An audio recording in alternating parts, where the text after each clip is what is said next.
Every year, around this time, something quiet begins to happen. People don't fail at their resolutions yet, but many start to feel a subtle resistance. Not dramatic, not obvious, just a sense that what felt clear a few days ago already feels heavier. That moment is very important because most resolutions do not disappear suddenly. They fade when the mind begins to protect continuity over change. And that has very little to do with discipline and a lot to do with how the mind actually works. We tend to assume that change begins with a decision, that once a goal is declared internally or publicly, the rest should follow through effort.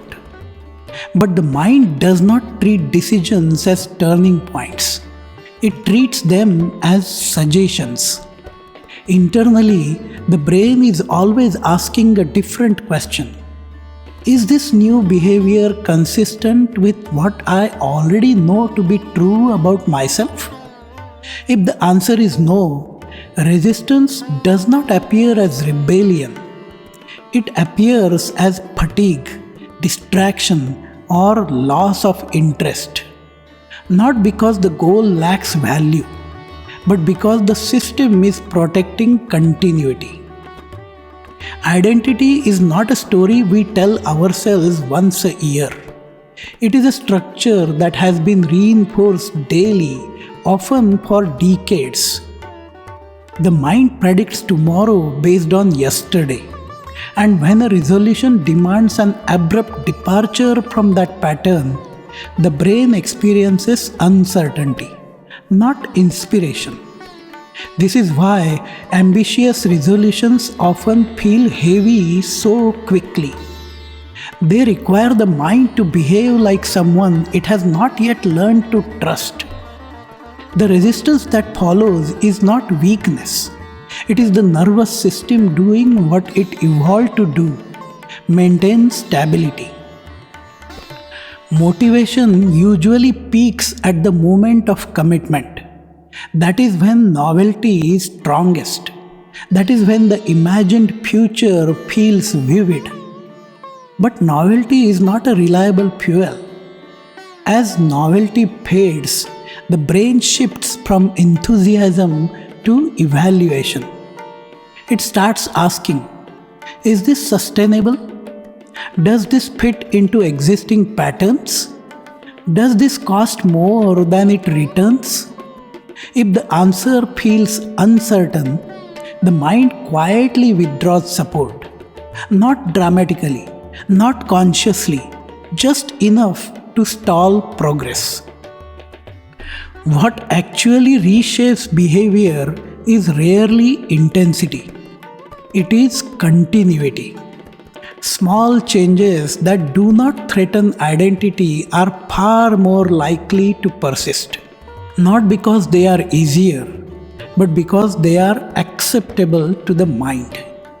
A slight shift in environment, a small reduction in friction, a habit so modest it does not require self-confrontation. These changes allow the brain to update its predictions gradually. And once continuity is established, effort reduces naturally. There is another quiet factor that often goes unnoticed. When we announce change, the mind sometimes registers a sense of completion, as if intention itself has already earned part of the reward. This does not mean sharing goals is wrong, but it explains why some changes feel complete before they have even begun. The brain is sensitive to symbolic closure, and real change requires time without applause. Perhaps the new year is not meant for reinvention. Perhaps it is meant for orientation. Not a declaration of who we will become, but a gentle adjustment of direction. Instead of asking, "What should I change this year?" a quieter question may be more effective. What small shift would feel natural to sustain? This reframes change from force to alignment. Most resolutions fail not because people lack willpower. They fail because the mind protects continuity before it allows transformation. When change respects that process, it stops feeling like effort and starts feeling like something that was already forming, waiting for the right conditions to continue. This is Kaizen Smarter, where science meets wonder, curiosity meets clarity, and thought meets action. Like, comment, share, and subscribe to the channel Kaizen Smarter.